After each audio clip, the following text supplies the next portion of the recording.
تصویر نہیں کی جاتی۔ یہ مسئلہ فقط لفظ یعنی اہم ترین مسئلہ ہے جس سے اکثر اہل زمانہ غافل ہیں۔ واجب و لفظ ہے کہ یا محمد کہنے سے بہتر ہے کہ یا رسول اللہ یا نبی اللہ صلی اللہ علیہ وآلہ وسلم کہہ دینا چاہیے۔ وَإِيَّاكَ نَعْبُدُ وَإِيَّاكَ نَسْتَعِينُ، وَإِيَّاكَ نَسْتَعِينُ تجھی سے مدد چاہتے ہیں۔ اس آیت میں بیان کیا گیا کہ مددگار مدد طلب کرنا خواہ وسیلے کے ساتھ ہو یا وسیلے کے بغیر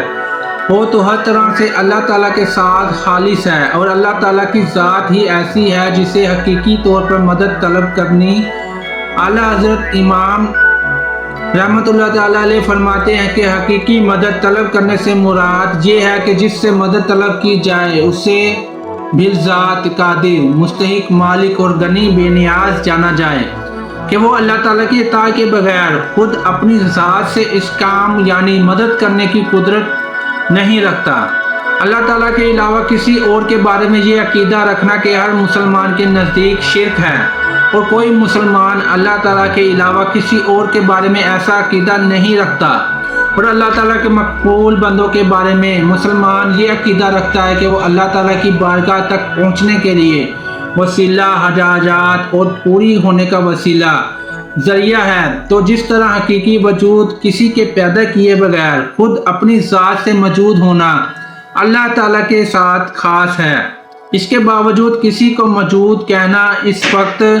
تک شرک نہیں جب تک وہی حقیقی وجود مراد نہ لیا جائے جو ہی حقیقی علم کے کسی کے عطا کے بغیر خود اپنی ذات سے ہو، اور حقیقی تعلیم کے کسی چیز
اور حقیقی تعلیم کے کسی چیز کے محتاجی بغیر خود کسی کو سکھانا اللہ تعالیٰ کے ساتھ خاص ہے۔ جس طرح حقیقی وجود کے کسی کے پیدا کیے بغیر خود اپنی ذات سے موجود ہونا اللہ تعالیٰ کے ساتھ خاص ہے، اس کے باوجود کسی کو موجود کہنا اور اس وقت تک شریک نہیں جب تک وہی حقیقی وجود مراد نہ لیا جائے، یوں ہی حقیقی علم کے کسی عطا کے بغیر خود اپنی ذات سے ہو تو حقیقی تعلیم کی کسی چیز کی محتاجی کے بغیر خود کسی کو سکھانا اللہ کے ساتھ خاص ہے۔ اس کے باوجود دوسروں کو عالم کہنا یا اس سے علم طلب کرنا اس وقت تک شرک نہیں ہو سکتا جب تک وہی اصل معنی مقصود نہ ہو۔ تو اسی طرح کی کسی سے مدد طلب کرنے کا معاملہ ہے کہ اس کا حقیقی معنی اللہ کے ساتھ خاص ہے، اور وسیلہ اور واسطہ کے معنی میں اللہ تعالیٰ کے علاوہ کے لیے ثابت ہے تو حق ہے، بلکہ یہ معنی تو غیر خدا ہی کے لیے خاص ہے، کیونکہ اللہ تعالیٰ وسیلہ اور واسطہ بننے سے پاک ہے۔ اس سے اوپر کون ہے کہ یہ اس طرح کا وسیلہ ہوگا؟ تو اس کے سوا حقیقی حاجت روا کون ہے اور یہ بیچ میں واسطہ بنے گا؟ بد مذہبوں کی طرح ہونے والا ایک اعتراض ذکر کرنے کے اس جواب میں فرماتے ہیں کہ یہ نہیں ہو سکتا کہ خدا سے توسیل کر کے اسے کسی کے یہاں وسیلہ اور ذریعہ بنایا جائے۔ اس وسیلے بننے کو ہم اولیاء کرام سے مانگتے ہیں اور دربار الہی میں ہمارا وسیلہ ذریعہ اور قضاء حاجات کا واسطہ ہو جائیں۔ اس بے وقوفی کے سوال کا جواب اللہ تعالیٰ نے اس آیت کریمہ میں جواب دیا ہے، اور جب وہ اپنی جانوں پر ظلم یعنی گناہ کرنے کہ تیرے پاس حاضر ہوں تو اللہ سے معافی چاہیں تو معافی مانگیں۔ ان کے لیے رسول تو بے شک اللہ کو توبہ قبول کرنے والا مہربان پائیں گے۔ یہ سورۃ النساء کی آیت ہے۔ تو کیا اللہ تعالیٰ اپنے آپ نہیں بخش سکتا تھا؟ پھر کیوں یہ فرمایا کہ اے نبی تیرے پاس حاضر ہوں؟ تو اللہ نے ان کی بخشش چاہے تو یہ دولت و نعمت پائیں۔ یہی ہمارا مطلب ہے کہ جو قرآن کی آیت صاف فرما رہی ہے۔ نظیر زیر تفصیل آیت کے بارے میں مزید تفصیل جاننے کے لیے اعلیٰ حضرت احمد خان رضا رحمۃ اللہ تعالیٰ علیہ کا رسالہ بھی پڑھ سکتے ہیں، جس کا مطالعہ فرمائیں تو اللہ تعالیٰ کی عطا سے بندوں کا مدد کرنا اللہ تعالیٰ ہی کا مدد کرنا ہوتا ہے۔ یاد رہے کہ اللہ تعالیٰ اپنے بندوں کو دوسروں کی مدد کرنے کا اختیار دیتا ہے، اور اس اختیار کی بنیاد پر ان بندوں کا مدد کرنا اللہ تعالیٰ ہی کا مدد کرنا ہوتا ہے۔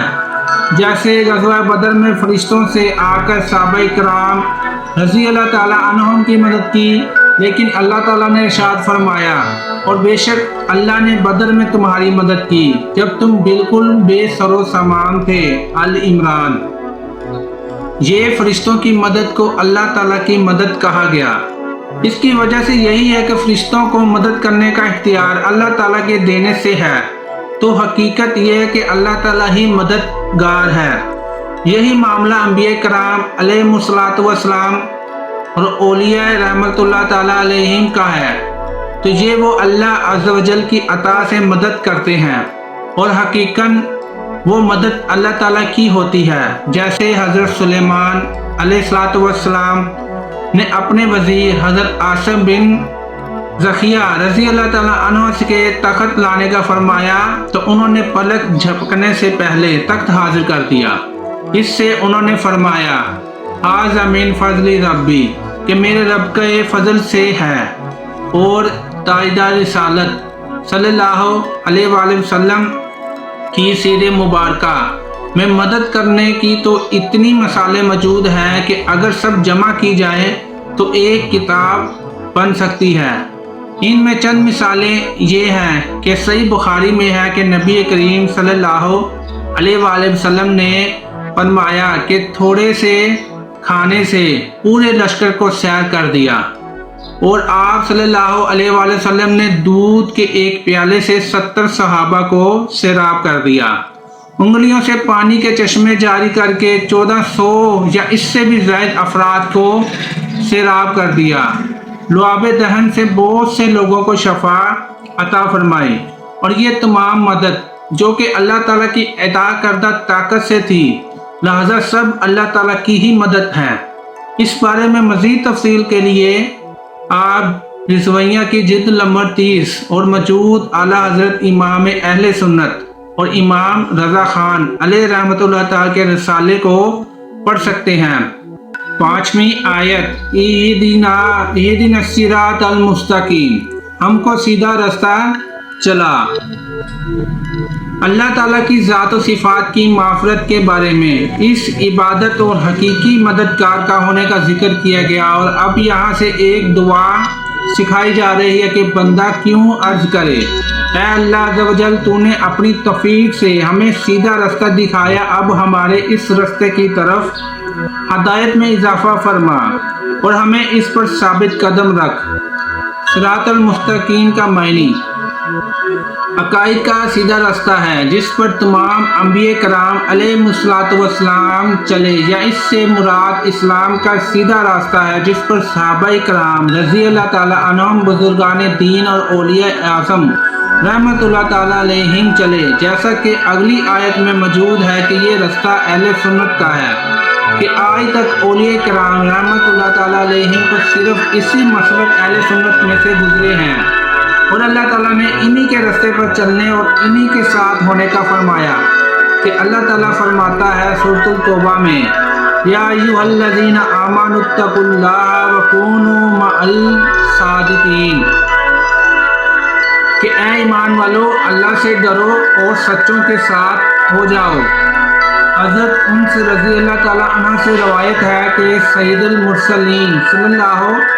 علیہ وآلہ وسلم نے ارشاد فرمایا بے شک میری امت کبھی گمراہ اور جمع نہیں ہو سکتی، گمراہی میں جمع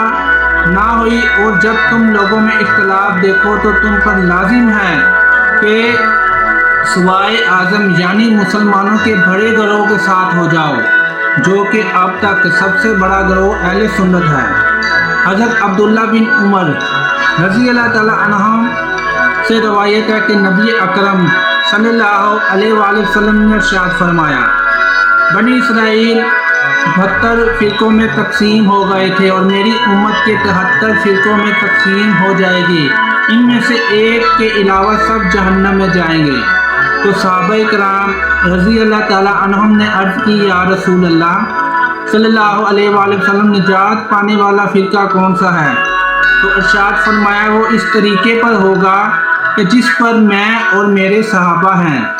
ہدایت حاصل کرنے کے لیے۔ یاد رہے کہ اللہ تعالیٰ نے ہدایت حاصل کرنے کے بہت سے ذرائع عطا فرمائے ہیں،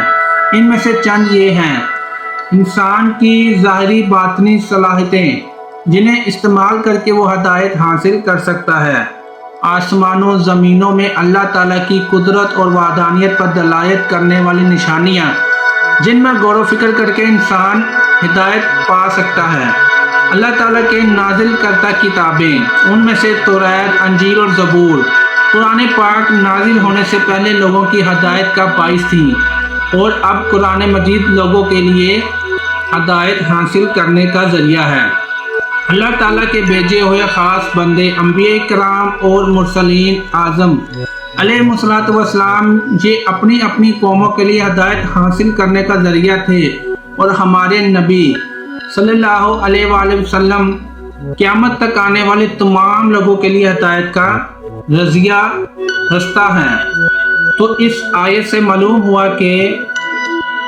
اہدنا الصراط المستقیم یعنی سیدھا راستہ۔ اس آیت سے 3 باتیں پتہ چلی کہ ہر مسلمان کو اللہ تعالیٰ سے سیدھے راستے پر ثابت قدمی کی دعا مانگنی چاہیے، کیونکہ سیدھا راستہ منزل مقصود تک پہنچا دیتا ہے اور ٹیڑھا راستہ مقصود تک نہیں پہنچاتا۔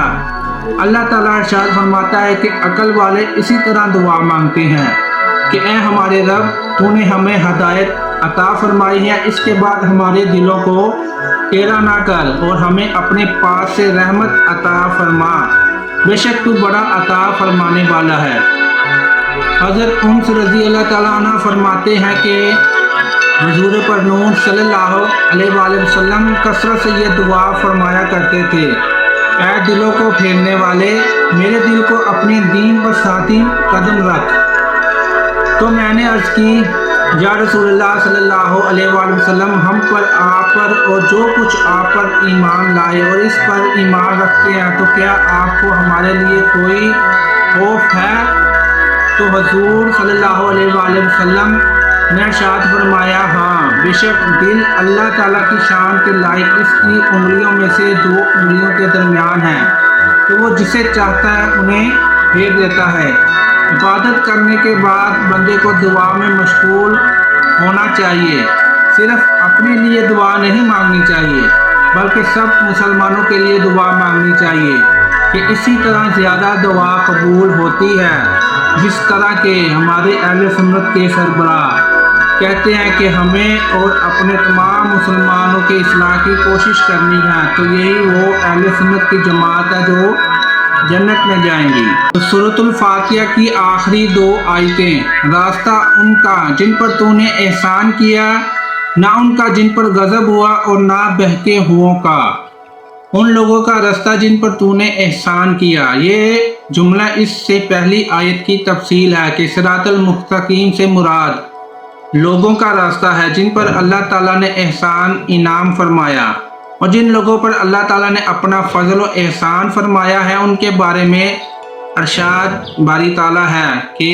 جو اللہ اور رسول کی اطاعت کرے وہ ان لوگوں کے ساتھ ہوں گے جن پر اللہ نے فضل کیا، یعنی انبیاء اور صادقین، شہداء اور صالحین۔ یہ کتنے اچھے ساتھی ہیں۔ اس آیت سے 2 باتیں معلوم ہوئی، جن اموال پر بزرگان دین کا عمل رہا وہ صراط المستقیم کے داخل ہیں، کہ امام فخر الدین